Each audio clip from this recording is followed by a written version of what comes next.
Jill Stein, presidential candidate for the Green Party, was interviewed by the Young Turks just a few days ago, and the whole entire interview was pretty phenomenal. She has a way of like drawing people in, and me in too. Whenever she speaks, it really connects to issues that I believe are very important. Probably because she has a grassroots appeal to her. Right. Yeah. Right.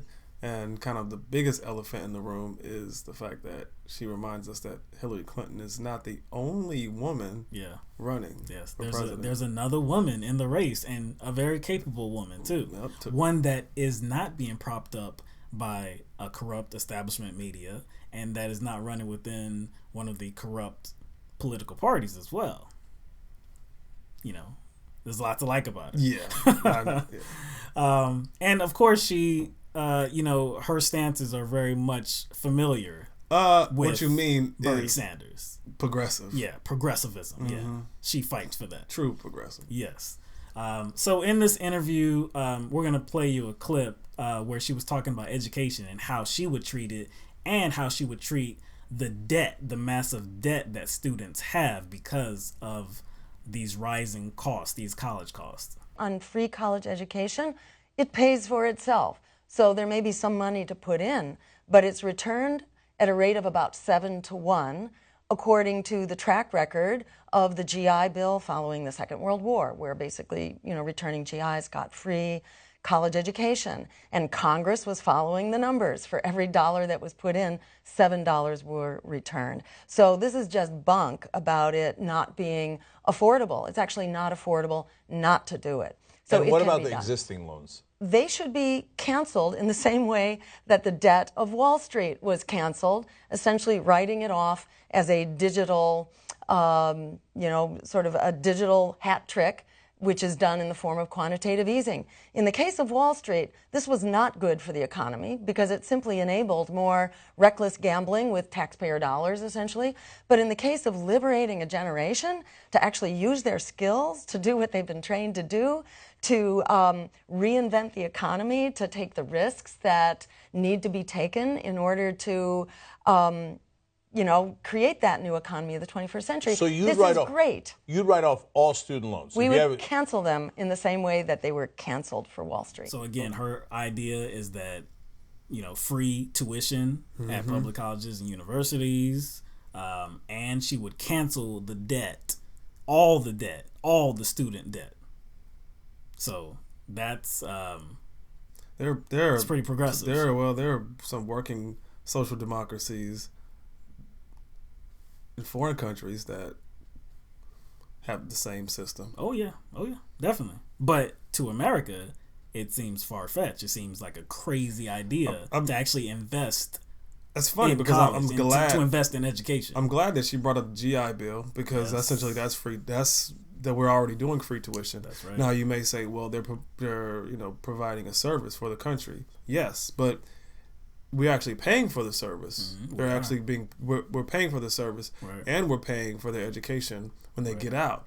So we won't have to pay for it twice when it comes to students coming out of high school. Now you may say, well, why should they get free college, and why should they have the same benefit as somebody in the military? I'm actually not saying that.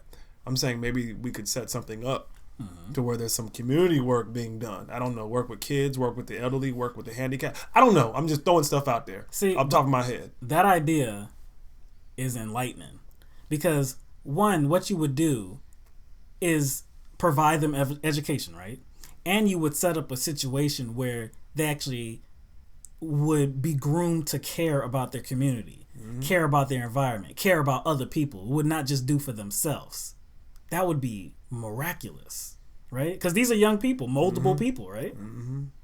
So you want them, I would surmise that you would want them to be a productive member of society, and that just doesn't mean make a good income. No, that means do for others as well. So that's a good idea. And I work around, kids, not kids, but pretty much young adults, young people who are either in college or out of college, and that's all they talk about and all they worry about is their debt and their debt. And even when they have jobs, they seem to never be able to pay it off because the way our economy is set up. So those two things are connected. Yeah, it is. So the jobs that they do have that they can't get, they have to constantly file for deferment on their payments because they don't make enough to even pay it off, even when they have two jobs. What I always found interesting, and this has been for years, I've always questioned this: how do we as a society not invest in our young people, right? Because we always hear about how we're the best, right? We're the freest country, we're the best country. You know, there's a lot of nationalism, right? But if you actually want business to stay in America, if you want innovation in America, creativity in America, if you want profits coming from America and not outsourcing that, if you don't want to see tags and labels saying China and India and Japan and other places, if you want it to be homegrown businesses that helps our economy, then you would have to deal with what comes first. And that would be providing an education to our young people, because they're going to be the ones that develops this kind of economy. See, what's the context of they want America to be the best? And maybe when you say they, who are you talking about? Are you talking about just like politicians? You're talking about I guess it depends on CEOs, what you're talking about. Yeah. CEOs that have, they have a prominent voice in our society. Like, what you mean by the best is going to be different. Yeah. You know what I'm saying? I understand that. Now, I don't see, the thing is, I don't want to just focus on like, college education, because there's many other ways to supplement your income and your living habits. And I honestly think more attention should be put on trade skills too. Oh yeah. And I think investment should be in that. Yeah. You know definitely. what I'm saying? Either way, either way, way, right? There's going to be a return. Yeah, just like she was saying, there's going to be a return on investment, because the service that you're providing is going to help right at home. It's going to help build up the economy here.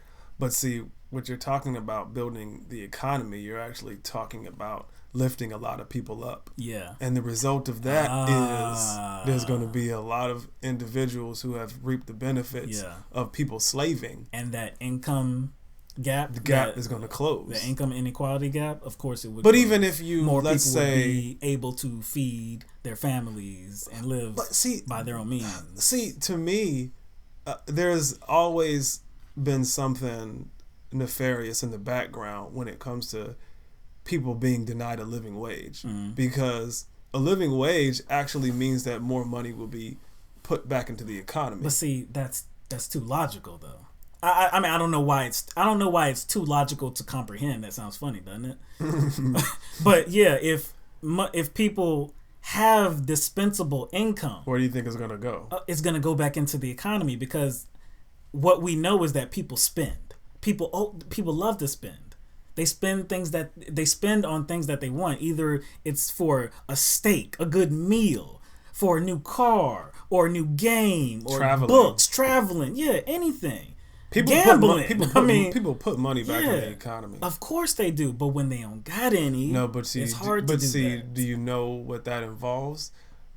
That's scary for someone who wants to hold on to all their money, because the thing is, those people are choosing what to do with their money. Right. You know what I'm saying? Yeah. When she talks about canceling the debt, man, now that is a profound statement. Well, but I think I mean, there's some. There's not just some. I believe in it, because when she juxtaposes that to the bankers on Wall Street that crashed the economy, they were provided money in which this debt was erased.